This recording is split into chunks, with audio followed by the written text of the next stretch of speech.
Similar answer to that. I deny that. Wala po tayong na-encounter na mga ganyang offer. As a matter of fact, we consumed 2 months in the Justice Committee. Wala pong kumausap sa akin, nag-alok sa akin, nanakot sa akin. I deny the statement of the Vice President.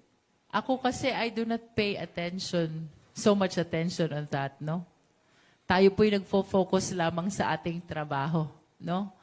The task of defending the committee report before the plenary is really tough.